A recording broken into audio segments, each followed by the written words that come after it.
Consider a leveled horizontal road which is having some radius of curvature. So we are considering horizontal curved road. Horizontal curved road.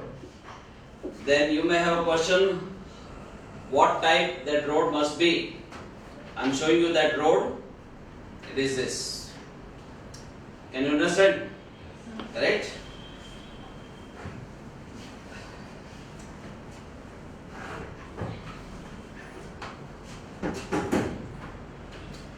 Here is a flat surface, of course with cushion, and here is that horizontal curved road. What is horizontal? It has no slope. It has no slope. Neither it is inclined this way, nor it is inclined this way. It is lying horizontal, and it is curved road this way. Correct? On this curved road, whenever you are driving any vehicle and you are trying to take a turn, then what is your experience? If you try to give a turn to your vehicle with a speed greater than certain speed, greater than certain maximum speed, then your vehicle slips off the road. It slips off the road. Okay? Your vehicle is thrown out of the road. So there is some upper limit which is called speed limit with which you can take the turn. You cannot take the turn with a speed greater than that speed limit. Okay? So what can be that speed limit? I am showing you.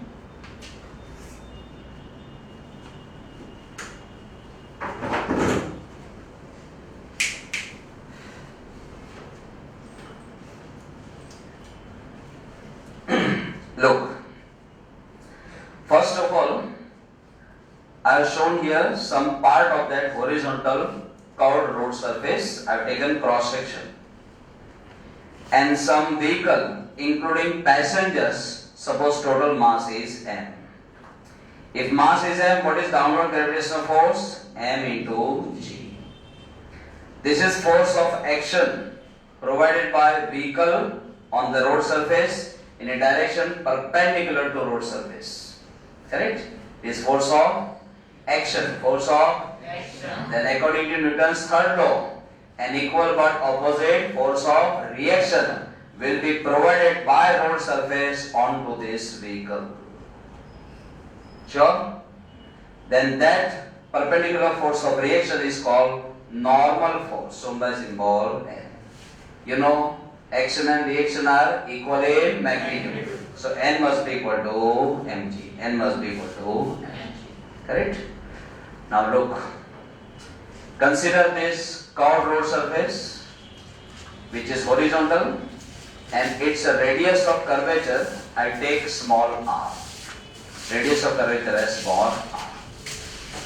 Here is the vehicle of mass n. What does it do? It performs, look here, uniform circular motion with a constant speed v. Now tell me, if you want to have uniform circular motion performed by any body, then you know proper centripetal force must be exerted on that body. Okay? So if this vehicle is performing uniform circular motion, then on this vehicle also there must be some proper centripetal force, Fc, pointing towards the center. Here in this case, that necessary centripetal force is provided in the form of static frictional force, which is getting exerted at the contact surface between tires and road. Then you may have a question, why it is static frictional force though vehicle is in motion? And then also why it is static frictional force? Very important question. Look, Consider this as horizontal road surface. Correct? And consider certain wheel of that moving vehicle. This is the wheel. Okay, fine. Now tell me. There is a point contact. At present there is a point contact. Say this is first particle which has come in contact with the road surface. After first, it is a turn for second particle, then third, then fourth, then fifth, and so on. Okay? Whenever any one particle is coming in contact, there is a very little contact area where frictional force is generated and it would try to stop the vehicle. Correct? Fine. So at first moment, vehicle gets stopped for a moment, for a fraction of a second it stops. Then because of forward motion, now the vehicle is rotating this way and it is rolling this way, and then it is turned for second particle to come in contact.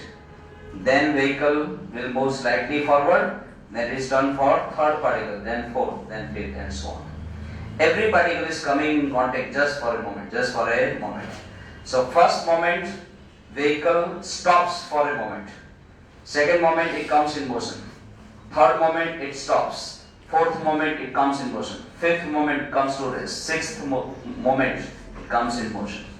So every time it is given little jerk. So as if it is starting its motion every time from the state of rest. If anybody starts his motion from state of rest, at that time whatever frictional force is generated, it is called static frictional force. Correct? That's why it appears here Fs.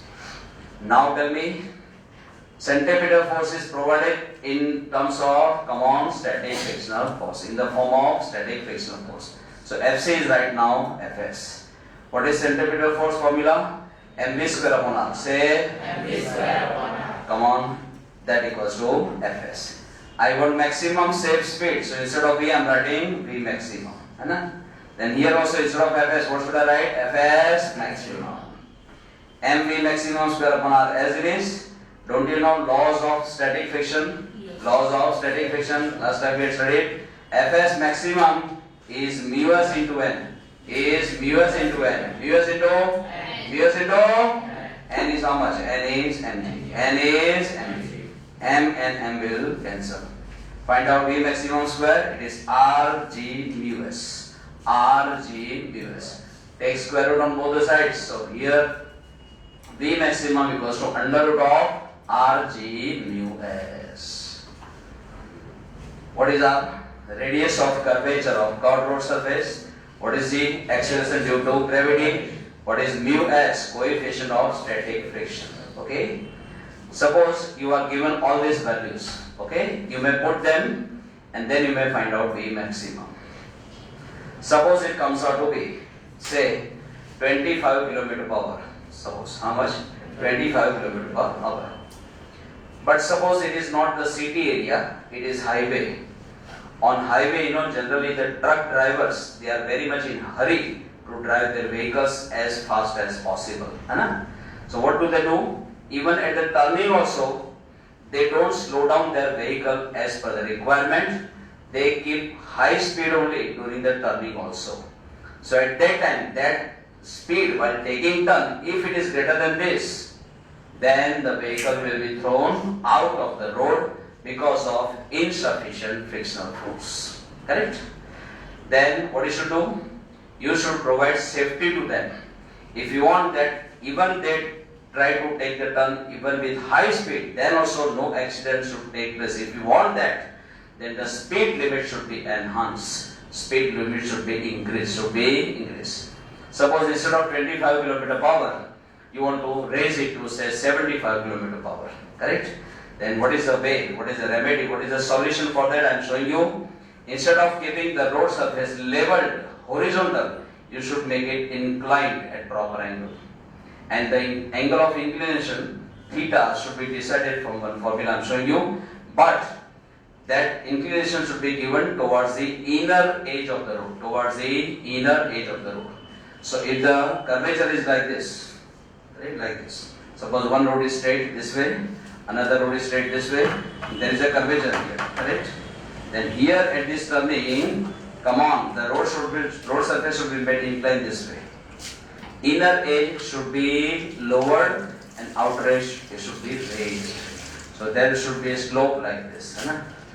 Suppose I make the road surface inclined, this process is called banking of road. What is it called? Banking of road. So when the curved roads are banked at the place of turning, say at angle theta, then what is the new speed limit? New speed limit is this much. V maximum dash equals to under root of Rj into mu s plus tan theta upon 1 minus mu s tan theta. What is theta? Angle of slope. Say, suppose you don't make it so. You don't make the road surface inclined, and suppose you keep it horizontal. If you keep it horizontal, then theta will be 0. Theta will be 0. Put theta equal 0 here, you will get this formula. Put theta equal 0, tan 0 is 0. Tan 0 is 0. So this part is 0, this part is 0. So mu s upon 1, that is mu s under root of Rj mu s. Here it is, under root of Rj mu s. Got it? Got it? Fine. Now, this speed limit is found to be greater than this. So that is the benefit achieved. Earlier it was said that 25 km per hour. So the moment you will try to give the turn with a speed greater than 25, your vehicle will be thrown out of the road. Now till 75, suppose this speed is 75 km per hour. Till 75 km per hour, your vehicle will not be thrown out of the road. It will be remaining safe on the road. Correct? So this is the benefit. What is the benefit of banking of road? We can increase the speed limit. We can increase the speed limit. That is the benefit. Okay. Now, suppose road surface is rather very smooth and the tires are also worn out. Suppose very smooth tires are there. So tires are also having smooth surface. Road surface is also very smooth. Then there is no considerable friction. There is no significant friction. So at that time mu s can be taken nearly 0. Mu s can be taken nearly 0. Then mu s is nearly 0, put it here. This is 0, this is 0. So left is under root of Rg tan theta. Left is under root of Rg tan theta. So at the turning, if you try to drive your vehicle with this speed, then because of absence of friction, there is minimum wear and tear. Because minimum friction, then minimum wear and tear to the tires. So economically it will be good, because minimum wear and tear. Then that very speed with which if the vehicle is given turn, then minimum wear and tear is there to the tires of the vehicle. That speed is given a specific name. It is called optimum speed. What is it called? Optimum speed. So if vehicle is given a turn with a speed equal to optimum speed, there is a minimum wear and tear to the tires because of minimum friction. Okay. In practice, we find this value. Look, between this and this. Okay. This is minimum. This is maximum, and this is in between. Okay. Now let us go for finding, some speeds based upon this formula. But before that, very interesting point. Suppose on a curved road, you are giving turn to your vehicle this way with a speed. Suppose, look here, less than optimum speed. Less than. Then what will happen?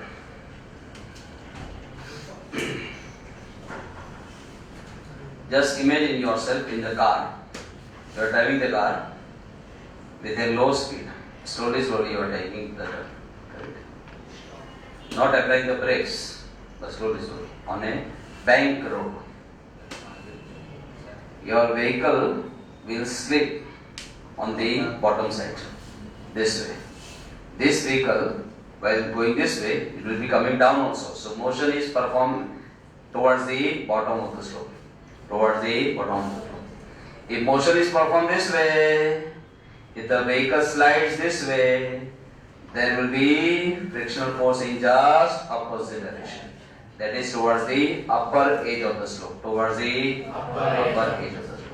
Correct? Now suppose engine is made off. engine is made off, and you are parking this vehicle. You are parking this vehicle on this slopey surface. Then, when it will remain at rest, when this vehicle will remain parked at the same place, at the same position. Suppose this frictional force is less, suppose. Then this vehicle will come down. On a slope, it will come down. So after the program is over, when you come to the same place, oh, where my car is gone. It has gone to the bottom of the slope. No? So if you want that your vehicle parked at a particular place should remain there only, then what is required? Certain minimum frictional force in just opposite direction towards the upper edge of the slope. Certain minimum force is required. And that minimum frictional force is possible provided there is minimum value of coefficient of static friction. And that minimum value of coefficient of static friction in this case is found to be equal to tan theta. It is equal to value of mu s should be greater than or equal to tan theta. Greater than or equal to tan theta. If mu s is less than tan theta, then this frictional force is not sufficient to keep this vehicle at rest. At that time, if frictional force is very small, then this force will become significant, driving this vehicle towards the bottom of the slope. It will not remain parked there only. It will move. Okay? So what is the condition for parking vehicle at the slopey surface having angular slope equal to theta? What is the condition? Mu s must be greater than or equal to tan theta. Mu s must be greater than or equal to tan theta. It should not be smaller than tan theta. It should not be smaller than tan theta. Got it? Read number 11 now.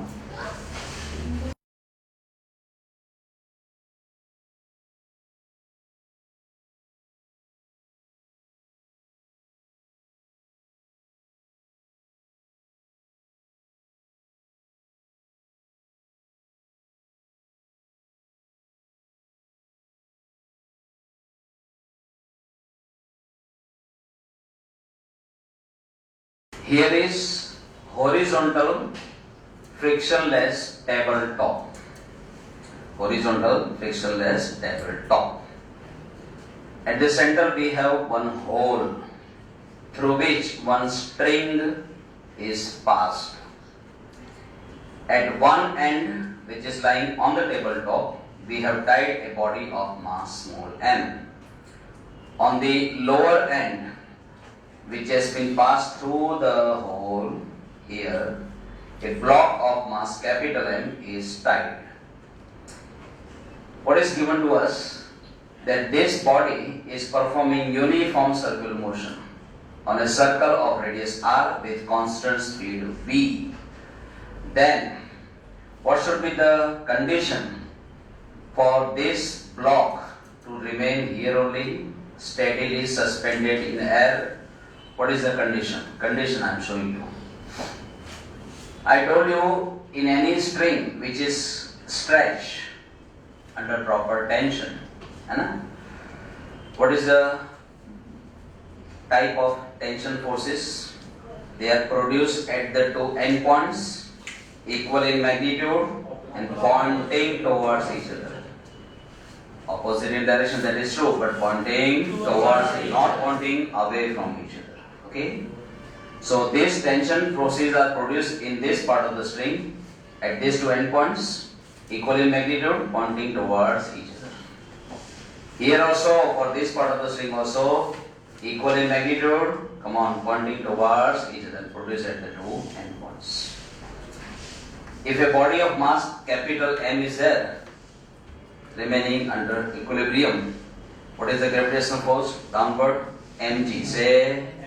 And because this block is remaining at rest, then oppositely directed forces must have equal magnitudes. So T must be balancing this weight.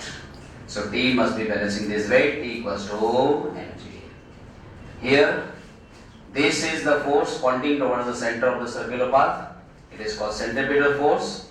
And because this body manages to perform uniform circular motion, this must be providing proper or necessary centripetal force. So this tension provides necessary centripetal force. What is the formula for centripetal force? mv square upon r. Left hand sides are same, so right hand side also must be same. So mv square upon r must be equal to mg. Find out v square upon r, take this small m down. Okay. So v square upon r equals to m upon m into g. Capital M upon small m into g. If this condition is satisfied, then if this condition is satisfied, then this body will continue to revolve in the same circular orbit. This radius will be remaining constant, and this body will remain stationary at typical position. Okay, it is under equilibrium. It will neither move upward nor it will come downward. Suppose we increase the speed of this particle. We increase the speed of this body. Right? Look here, this way. Then what will happen?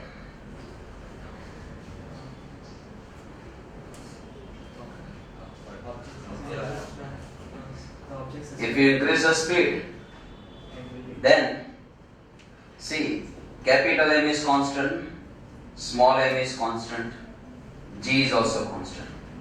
So right hand side is constant. So if you increase the speed, then numerator will increase proportionately. Radius of circular path also will increase. So that this ratio should remain constant. When radius is increasing, what does it mean? This point remains here only, the hole remains here only, and radius is increasing. What does it mean? That this body will now start revolving on a bigger circle. Then only radius will increase now. On a bigger circle. Now tell me, as this has to perform circular motion on a bigger circle, this has to come out this way. And as this comes out, it will lift this block. Block will move upwards. Think the reverse case. Think of reverse case. Suppose we decrease the speed. Right? If we decrease the speed, then also this ratio is remaining constant.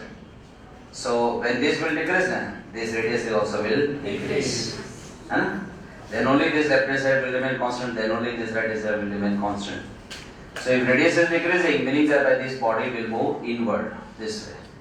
And as this body is moving inward, this body will come down.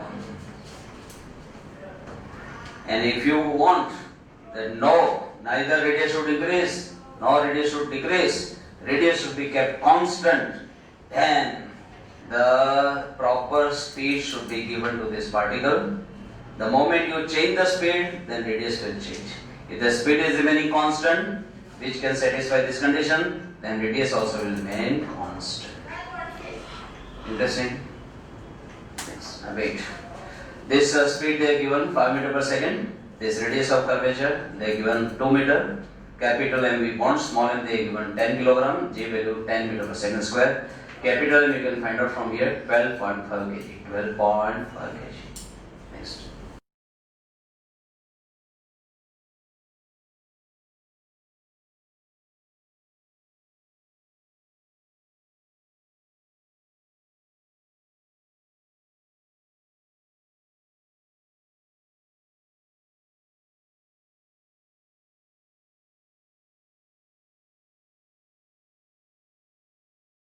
What is centripetal force formula?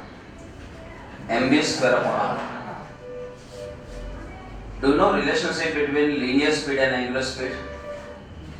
V equals to r omega. V equals to r omega. How? Look. Suppose particular body is performing uniform circular motion. Let it finish one revolution. In one revolution, what is the speed? What is the path length? What is the path length? In one revolution, path length will be equal to circumference. It will go equal to circumference. Circumference is, come on, 2 pi r. Divided by time taken for that. Time taken to complete one revolution. What is it? Periodic time of revolution. Periodic time of revolution. Path length upon time. Path length upon time will give you constant speed. What is this 2 pi radian? 360 degree. That is the angular displacement in one revolution. Angular displacement in one revolution. Angular displacement divided by corresponding time taken, it is called angular speed. It is called angular speed, shown by symbol omega. So this R as it is, and 2 pi upon t is now replaced by omega. So please remember the relation between, look here, linear speed and angular speed. The relation is V equals to R omega. V equals to R omega. V equals to R omega. Please remember this. And now what is the formula for centripetal force? mv square upon R. Correct? Now tell me m into v square.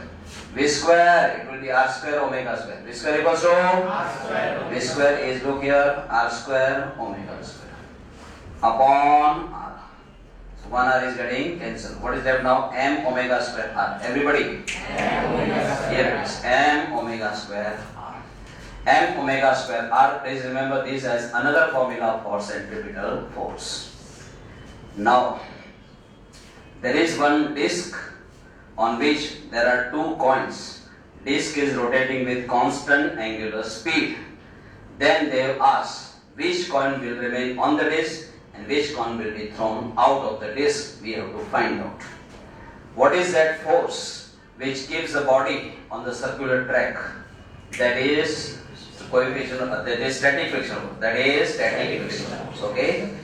And if you want to have maximum speed, then you should go for maximum static frictional force. Maximum static frictional force. So that maximum static frictional force must be minimum equal to m omega square R, or it should be greater than that. But it should not be less than this. It should not be less than this. If this maximum static frictional force is less than this, then proper centripetal force is not provided. If proper centripetal force is not provided to the body which is in circular motion, then it will be thrown out of the track. It will be thrown out of the track. So for the coin to remain on the disc, this is the condition required. Fs maximum must be greater than or equal to m omega square R. What is Fx maximum formula? According to law of static friction, mu s into n. And for horizontal surface, n equals to mg. N equals to mg. So replace this n by mg. M and m getting cancelled. Find out mu s, make it subject of the equation. Mu s must be greater than or equal to omega square r upon g. Come on, omega square r upon g. If this condition is satisfied, coin will remain on the disc. Coin will remain on the disc. If this condition is not satisfied, coin will be thrown out of the disc. Let us see for the first case. But before that, let us convert this omega into radian per second. What we are given, 100 upon 3 rotations per minute, RPM. RPM is what? Rotations per minute. Rotation will not go. You should convert into radian. One rotation or one revolution is equal to 2 pi radian. Is equal to 2 pi. And divided by per minute. 1 minute is 60 seconds. So convert rotation per minute into radian per second. Multiply by 2 pi. Divide by 60. Place the value of pi. 3.14, and you simplify, this value is 3.489 radian per second. Now for first coin, let us find out this value. Omega square r upon g. Omega is 3.489, square of it. What about r? Radius of curvature. That is radius of curvature followed by coin number 1, followed by coin number 1. And it indicates you. It is giving you distance of first coin from the center. Distance of first coin from the center. What is it? Distance of first coin from the center? 5 centimeter. Convert into meter. 5 upon 100. 0.05 meter. What about value of g? They have given 10 meter per second square. I repeat. What is our radius of circular path followed by body performing uniform circular motion? Okay. And here it is also equal to distance of first coin from the center. 5 centimeter converted into meter, 0.05 meter. G value is 10 meter per second square. Simplify. This comes out to be 0.061. Leave it. What is mu s? Mu s you are given coefficient of static friction 0.2. Compare these two. This is greater than this. This is greater than this. So this mu s is greater than omega square r upon g.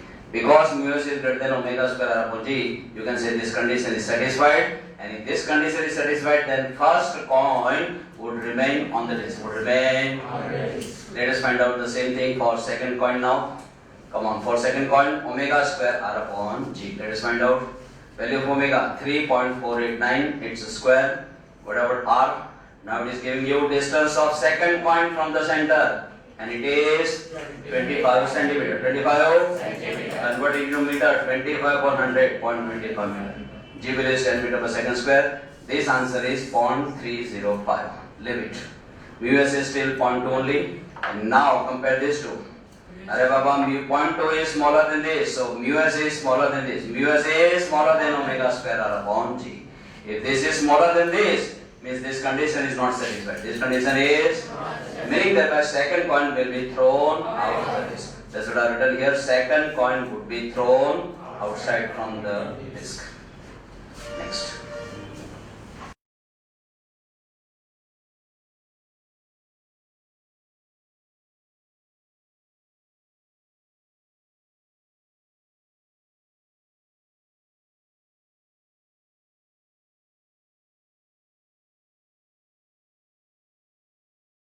Speed of cyclist while taking turn, they are given 18 km per hour.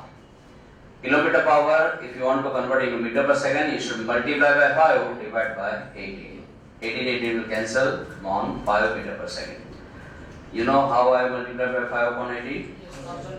1 kilometer is 1000 meter, and upon 1 hour is 3600 seconds.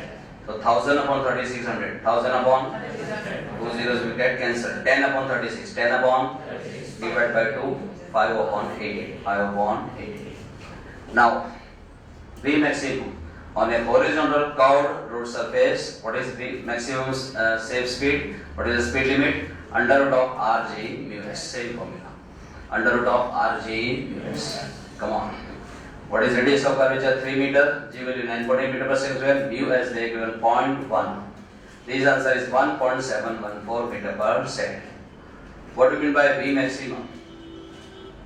Maximum safe speed. Maximum safe speed. It means speed should not be greater than that. Speed should not be greater than that. And if it is greater than that, vehicle will slip. Vehicle will slip. Arey Baba, this value in meter per second, how much it is? 5. 5 is certainly greater than this. So at present, V is greater than V maximum. V is greater than V maximum. V is greater than V maximum. Then, if V is greater than V maximum, then coin will slip.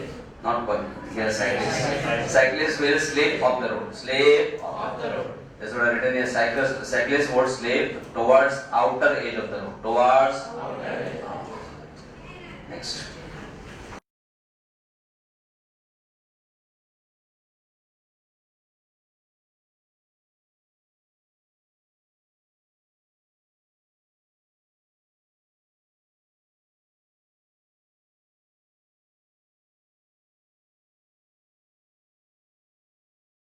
You want to drive the bicycle with a high speed, correct? You don't want to decrease the speed, and yet you want to take a turn. What is your experience? What do you do at that time? You don't want to apply the brakes. You don't want to reduce the speed. And what will you do? You will bend. You will bend towards the inner edge of the curved road. This way. While going this way, look here, then you will bend this way. Right? At proper angle, with the vertical, Then you can keep you under equilibrium. You do not fall, neither your cycle is getting thrown out of the road. Right? You bend towards the inner edge. And what should be the angle of inclination this cyclist should give to his cycle so that he doesn't slip? Okay, I'm showing you. Suppose this is the vertical and this is the cycle which is bent, inclined by angle theta. In this direction, what is it? In this direction, it is force of action provided by the bicycle on the road surface. According to Newton's third law, an equal but opposite force of reaction will be provided by the road surface onto the bicycle. This way. Don't consider that force which is exerted by the cycle. You consider that force which is exerted on the cycle. Which is exerted on the cycle. Because we are discussing circular motion of the cycle. Okay? So consider this force. Fine. And now if this is theta, this also is theta. Corresponding angle. Say this two are vertical, है they are parallel. This is transversal. So if this angle is theta, this also must be theta. Now resolve this vector into two mutually perpendicular components. Come on, this vector plus this vector will give you this vector. Come on, among these two components, this is the one which is opposite to theta. Component of r opposite to theta. What is it? R sin theta. Component of r adjacent to theta. R cos theta. Now bring this r sin theta here, from here to here. Correct? And tell me, including the cyclist, the total mass of the cycle and cyclist, let it be small m, then total weight in downward direction will be mg. Weight. If the curvature is like this, then this r sin theta is the force exerted in this direction. In this direction means, for this curved surface, this direction means pointing towards the center of curvature. Pointing towards the center. Pointing towards the any force which is pointing towards the center. What is it called? Centripetal force. So this r sin theta provides you necessary centripetal force. R sin theta provides necessary centripetal force. How much it is? mv square 1. And what does this r cos theta, vertically upward force, what does it do? It balances vertically downward weight, that is mg. R cos theta balances mg. R cos theta balances mg. Take the ratio. R and R will cancel. Sin theta upon cos theta. This upon this, m and m will cancel. V square upon r upon g, it is v square upon rg. V square upon rg. What is v? Speed of the cyclist 5 meter per second. Radius of curvature 3 meter. G value 9.8 meter per second square. Tan theta is 0.8503. And from the table of natural ranges, we can find out theta. Look here, it comes out to be 40 degree 23 minutes. 40 degree 23 minutes. So, what is required here? This cyclist, if he doesn't want to lose the balance and he wants to keep himself and his bicycle on the road while taking a turn, then at least by this much angle, he should give inclination to his cycle with a vertical. Okay, this much angle. Next.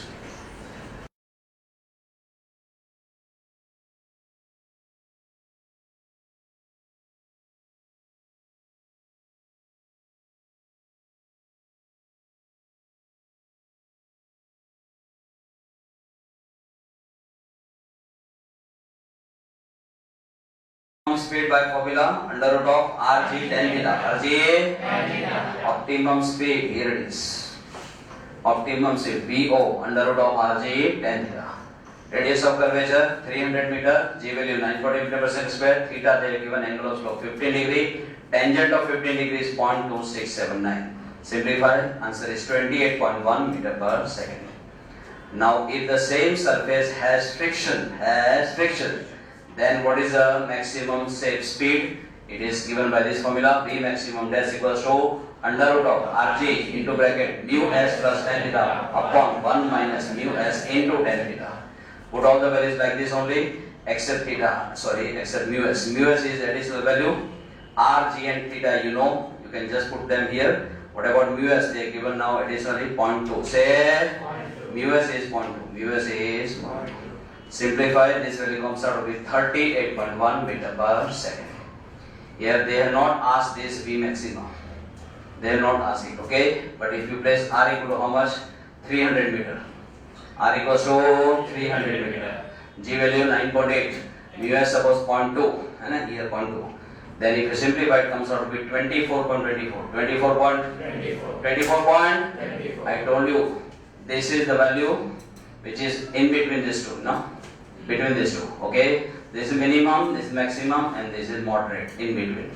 So, this 24.24 is smaller than this. This is optimum speed. 28.1. 28.1 is greater than 24.24. Yes. 28.1 is greater than 24.24. And at the same time, this is smaller than this, correct? So, optimum speed is smaller than V maximum dash and greater than V maximum. Smaller than V maximum dash and greater than V maximum. Such is the speed which is called optimum speed. Suppose you are sitting in a bus which is at rest. So velocity is 0. As long as bus remains at rest, your velocity will remain 0. When there is no change in velocity, means acceleration is 0. Acceleration is 0. Or otherwise, suppose you are sitting in that bus which is moving with constant velocity, then also acceleration is 0. Then also acceleration is 0. Such a frame of reference in which acceleration is 0, in that there is no resultant external force. Correct? And that's why acceleration is 0. Correct? If resultant external force is not there, then Newton's first law will be obeyed. Correct? Such a frame of reference is called inertial frame of reference. In the absence of resultant external force, a body in a state of rest will remain in a state of rest, and a body in a state of motion will continue to move with uniform velocity. So a frame of reference which has constant velocity, which has no acceleration, on which resultant external force is 0, in which Newton's first law is obeyed, is called inertial frame of reference. Correct? But now suppose same bus starts with some acceleration in forward direction, then it is called accelerated frame of reference. On which there is some resultant external force. Such a frame of reference in which there is some acceleration, on which there is some resultant external force is exerted, is called non-inertial frame of reference. In which Newton's first law does not hold good. Okay? Now tell me, what is your experience? Suppose you are all alone sitting in the bus, you are a single person, and you are sitting on the seat vertically straight this way. And the bus starts all of a sudden with some acceleration, with some jerk in the forward direction this way, correct? Then your body is pushed backward. Did anybody came there at the time to push you? No. You are all alone. Then also this force is exerted. Such a force which is not exerted by some other external agency by way of contact, which seems to be getting exerted without any physical contact. Such a force which is not a real force, it is called unreal force. Fictitious force. Imaginary force. Or the most famous name is pseudo force. Pseudo force is imaginary, unreal, fictitious force. The spelling is P-S-E-U-D-O. Pseudo force. P is silent, okay? So don't pronounce it. Don't say pseudo force. Don't say pseudo. Okay? Say pseudo force. Say P is silent. Remember, pseudo force is always exerted in a direction opposite to real force. To give acceleration to the bus in a forward direction, the driver must have given, through the engine of course, he must have given external force forward direction, in the forward direction. If a real force is in forward direction, then pseudo force is in backward direction. It is always opposite to real force. Whatever magnitude of pseudo force, look here. Mass of that body on which pseudo force is exerted multiplied by acceleration of accelerated frame of reference. Okay. Based upon same formula. Now there is a sum number 16. You read the statement. Okay. Read it again.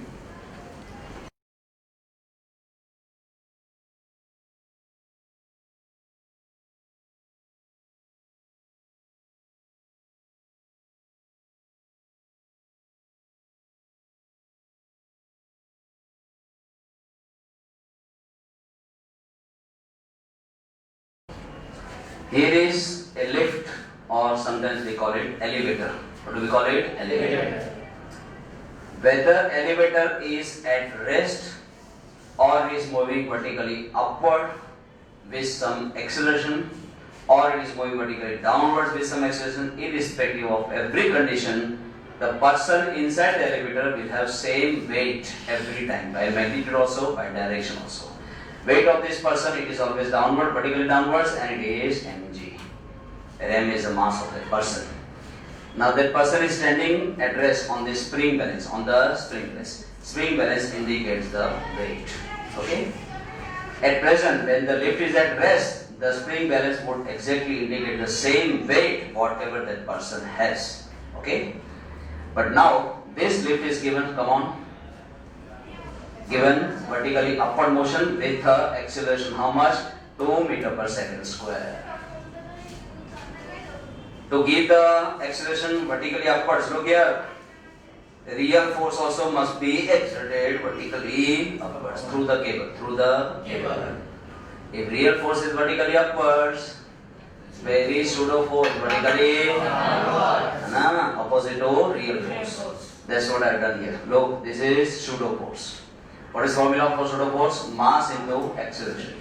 Mass of the person on which pseudo force is exerted multiplied by acceleration of accelerated frame of reference, which is elevator. Okay. Now tell me, these both the forces are in same direction. If two forces are in same direction, what you should do? Addition. Simple addition.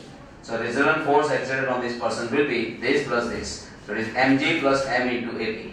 Take m common inside the bracket, g plus ap.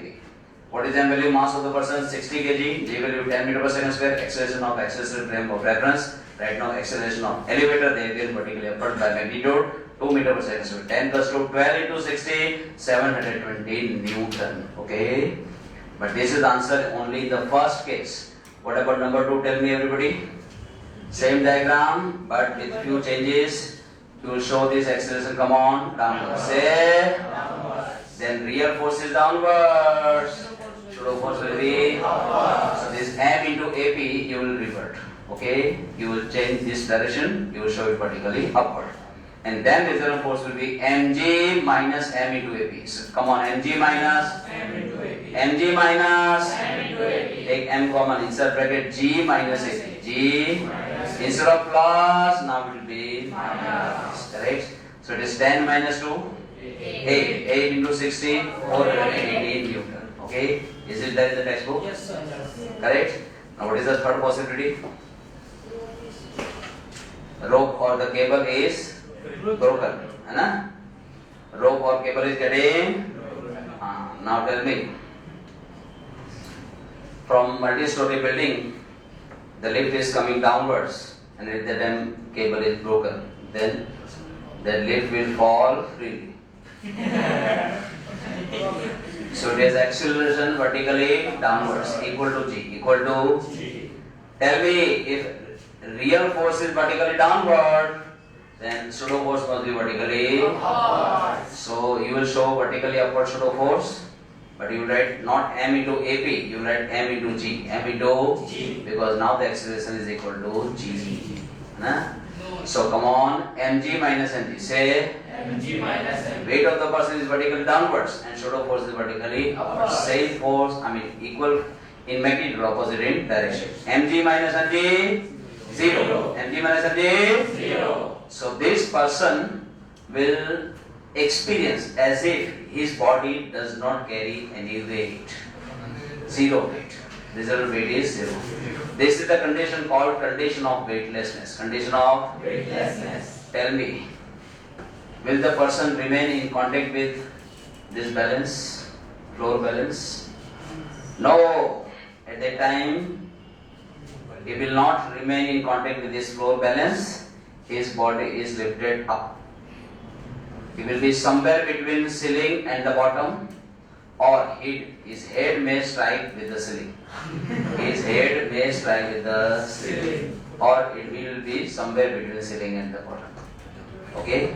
But he cannot remain in contact with the floor. Correct? Is it there? At the end you may write a condition of a body. Right? At the end. A condition of a body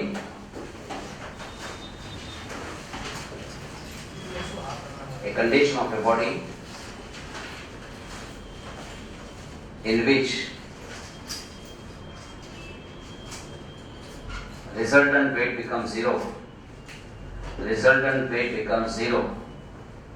is called condition of weightlessness. Condition of weightlessness.